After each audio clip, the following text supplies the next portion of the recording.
Hi, I'm Rob from Roger Running. Hope you're doing well, staying safe, training hard. So you might have guessed from the title of the video that the Arc50 didn't go well. So I did have to retire, so it's a DNF. It's only my second DNF since running ultras. And yeah, I was gutted, disappointed that I didn't manage to complete that. And I'll go into why and what happened in a bit. I did do some filming.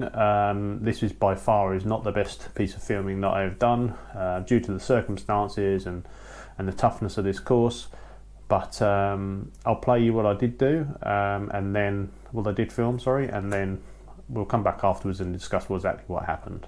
So let's roll the tape and I'll see you after this. I trained hard for this race. The Cornish coast path's always somewhere that I've wanted to run. The views, the terrain, it's quite magical really. And dreaming of crossing that finish line as well. Can't really describe how you feel when you finish an ultra. And this one was going to be quite special.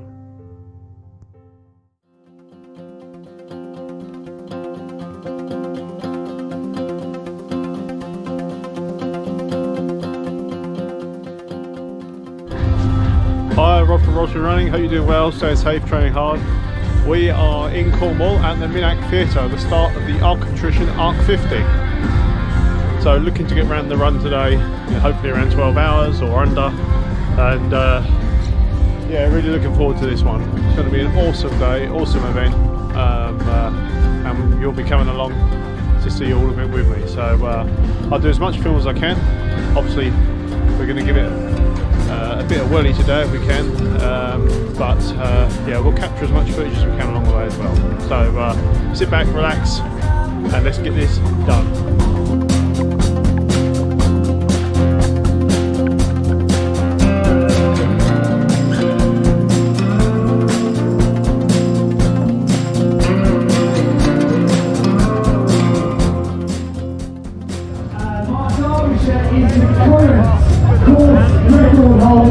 For the Arc of Attrition 100 miler.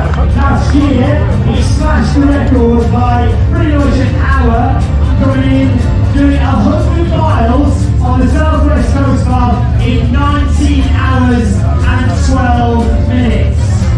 That deserves a round of applause. And don't be frightened, he's running today.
Okay, I've finally got some room after that hectic start. Could have been happier. We are about 1.5 in to the Arc of Attrition Arc50, and going to some really gnarly trials at the minute. So watch the footing. I'll try to film as much as we can, but yeah, it could be tricky at times. Catch up with you soon.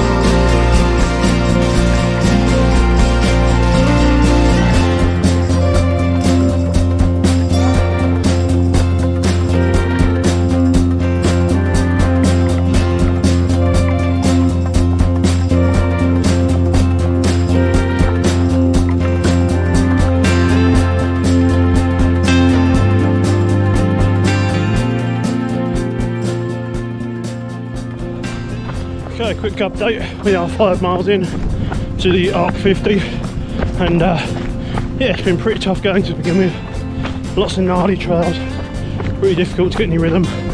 Lots of up and down, walking, climbing over rocks.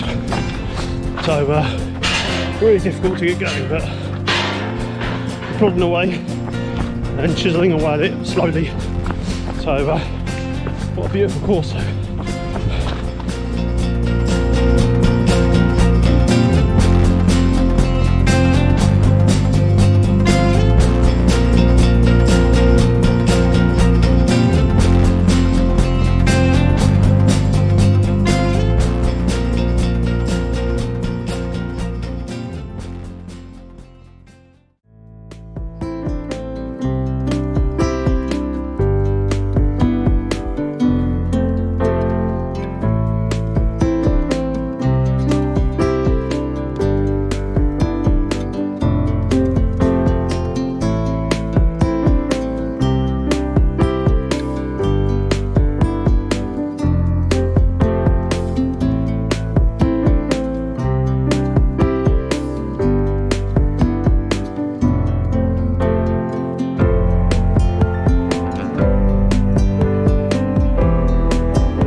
Oh, quick update, we're 12.5 miles in, and it is a tough course. My legs are screaming, so we just do the best we can really to get around. So about halfway to St Ives, just under, so if we can get there, then hopefully it'll be easier. So, catch up soon.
Okay, so we're back. You would notice there was quite an abrupt end there to the finishing of the filming. I literally just got to a point where I'd done some filming and then put the camera back to tackle the next part of the course, and yeah, I guess that's probably where things started to fall apart after that. I can't tell you what mile that was because it was all a bit of a blur, to be honest with you. What I can tell you is I underestimated the course. The course was incredibly tough, a lot tougher than I thought it was, even though I'd watched all of the videos. Obviously the mistake I made was not recceing the course. It's difficult to get to Cornwall from where I am. You know, it's a 6-hour drive, it's not easy to get there. So I tried to replicate what I thought the train would be like by going to Eastbourne and doing some other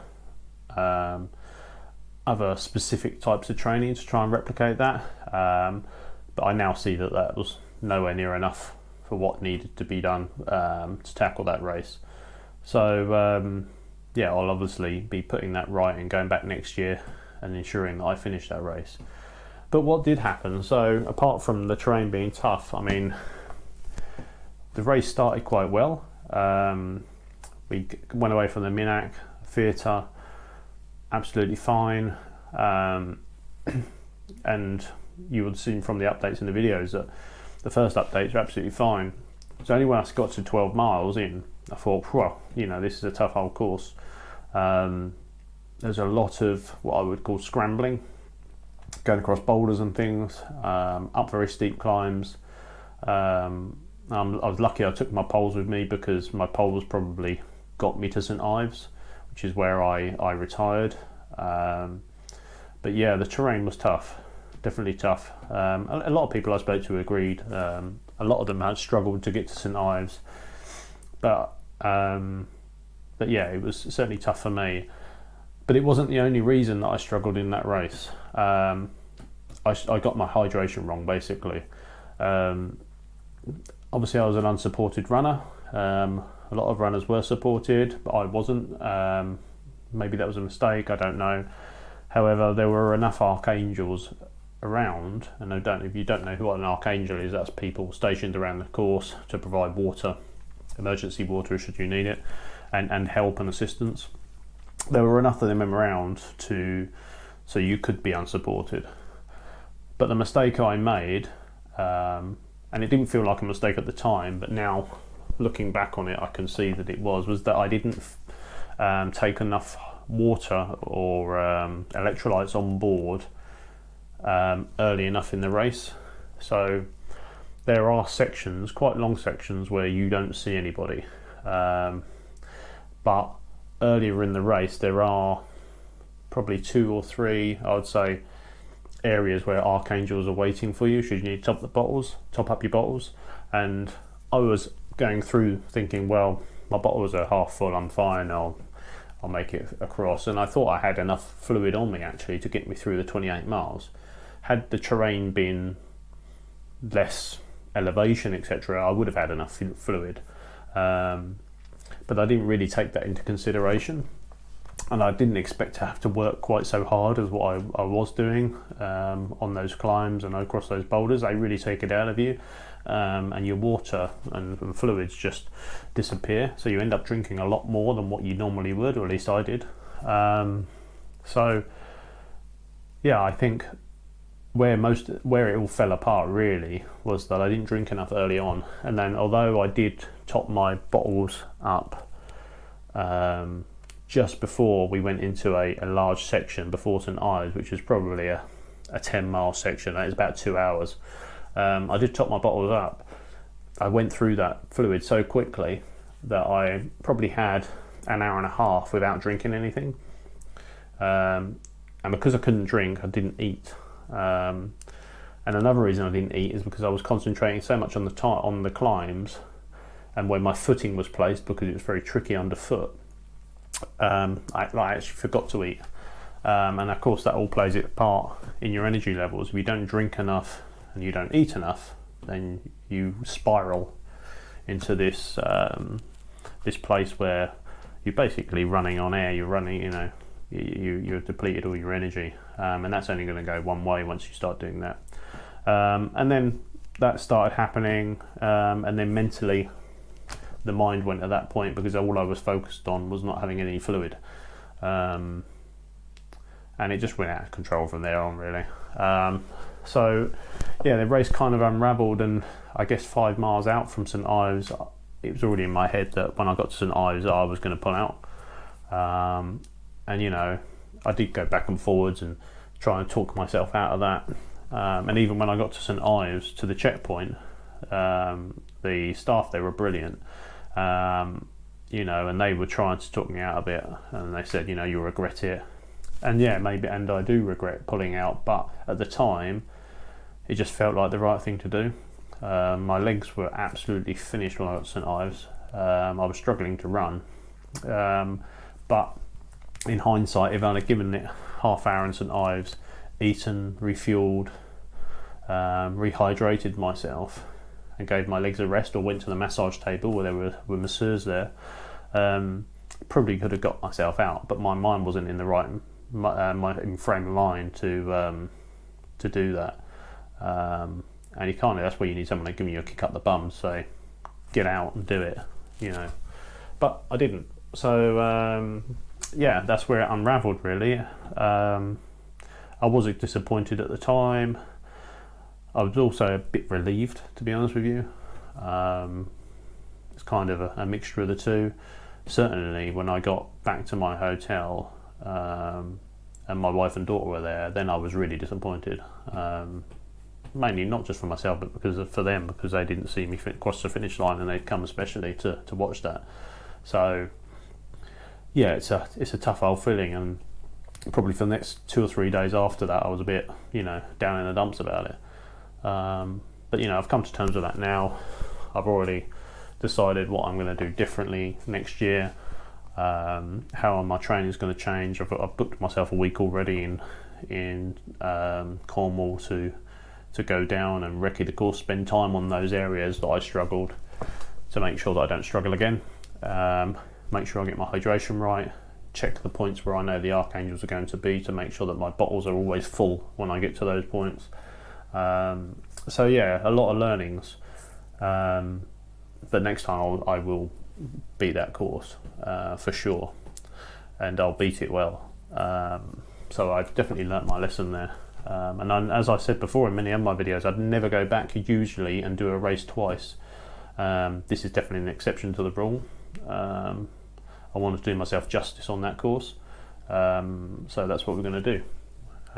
We will go back next year and we'll beat that course, and it'll be a good achievement, and I guess second time around it'll be sweeter, so we will see.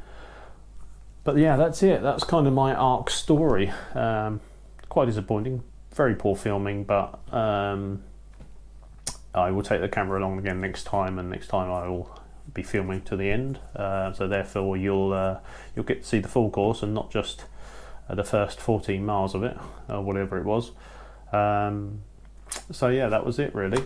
If you liked this video, please click the like button, subscribe. That'd be great if you could. It really helps the channel out, helps it grow. There's plenty of stuff coming up on the channel soon, so we have got another race planned at the end of this month. That's 50k race. It's the Northridge Downs. Yes, Northridge Downs. It's Freedom Racing 50k. So that'll be good. Looking forward to that on the 26th of February. So be taking the camera along for that one as well.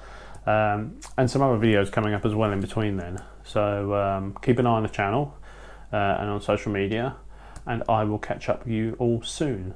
So train hard, race hard, have fun. Till next time, see you soon.